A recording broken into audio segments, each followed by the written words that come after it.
San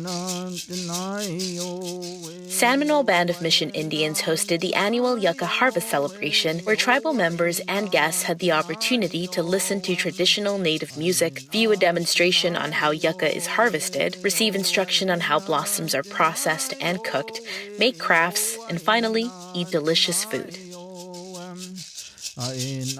We've had the Yucca Harvest now for over 10 years. We start this program as a way to get culture moving on the reservation and identifying the plants. The Yucca Harvest deals with the collection of the flowers of the yucca plant, also the stalk and getting the fiber from the leaves itself. And we have some demonstrations for those. We have the flowers that we actually pick off of the Whippalai yucca that we pick it from. We get the flowers there and then we boil them 2 to 3 times, getting some of that bitterness out, and then we put it inside some of the foods that we eat.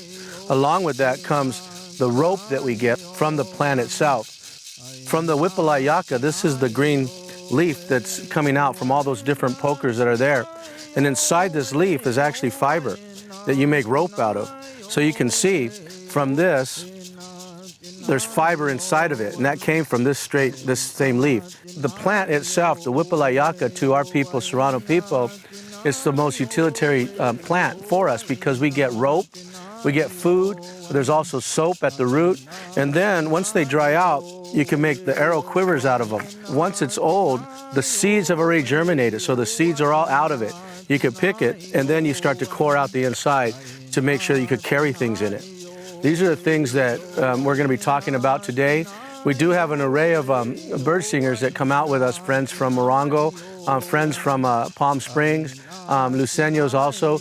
But a lot of us learned Cahuilla bird songs from Mr. Robert Levi, who's taught us this culture that's here.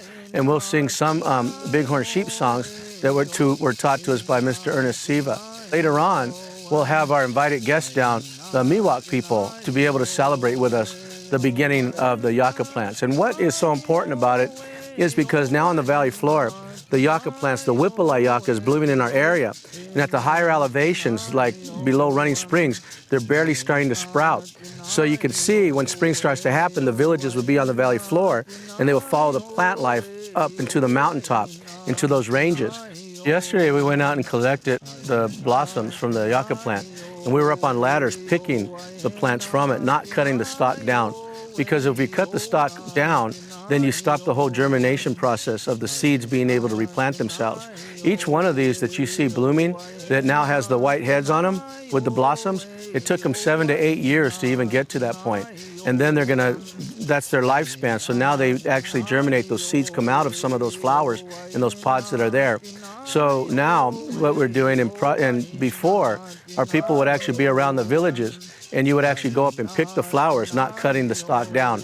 Now, there's those that are going out and cutting the stalk, which is okay, but let's remember that if we start to take those seeds away, we're denying some plants of being actually born to be able to create that life cycle of food for us the next 7 years.